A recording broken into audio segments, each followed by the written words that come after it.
Hi, I'm Matthew from The Critics, and this is my review of the Durban International Film Festival's 2016 documentary, Alison.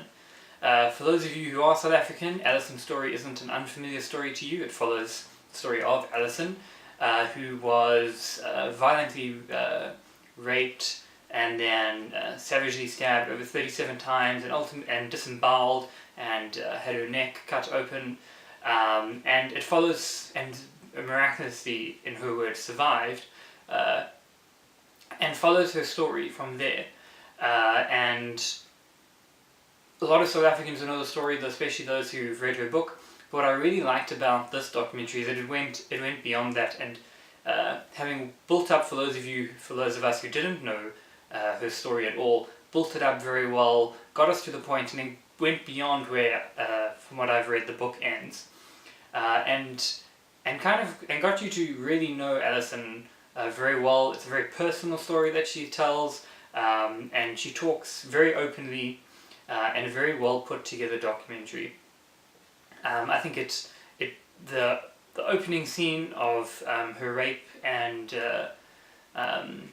near death experience was very well put together. I can't think of a better way to have told that story and to visualize that story. I mean, it made your stomach churn. It made me like curl up into a ball in my chair, just watching, just hearing the words being spoken, what was being explained, and even when they're explaining the surgery afterwards and what had to be done and the doctor's experiences.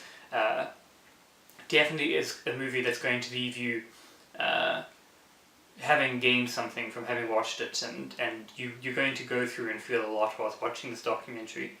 I liked how it was put together. I liked the animation that they had in the background. I liked the overall general theme of it kind of being Alison's fairy tale, although I know that sounds quite weird, but it all ties together really well in the end with a really strong message at the end, I feel.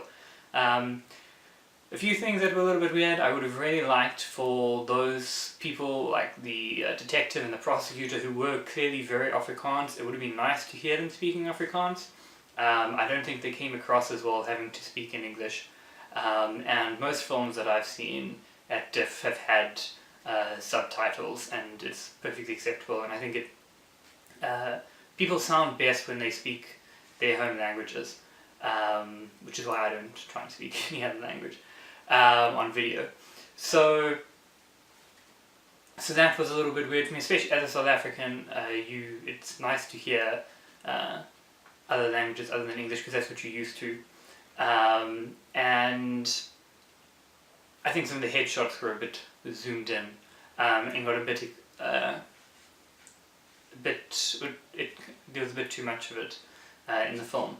But in terms of how it was put together, in terms of the story that it told, in terms of where it went with her, in terms of her opening up and really speaking volumes, and coming with a very strong message at the end, I think, that wasn't particularly expected, and a different message from what she's known for in her motivational talks, but still a strong, good message. A very worthwhile film, and definitely something that you should be watching. Alison is showing on the 25th of June at the Pavilion. So if you're in Durban and have the opportunity, go and watch the final screening of Alison, and also any other DIFF 2016 films that you can get out there and go and have a watch. Thank you very much. If you've liked this video, please click like and subscribe to our channel in order to see more. We'll be covering the Durban International Film Festival up until its conclusion on the 26th of June. Also, I'll put a link in the description box to their website.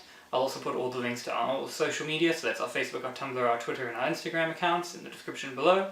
I'm Matthew from The Critics, and this has been my review of the Durban International Film Festival's documentary, Alison.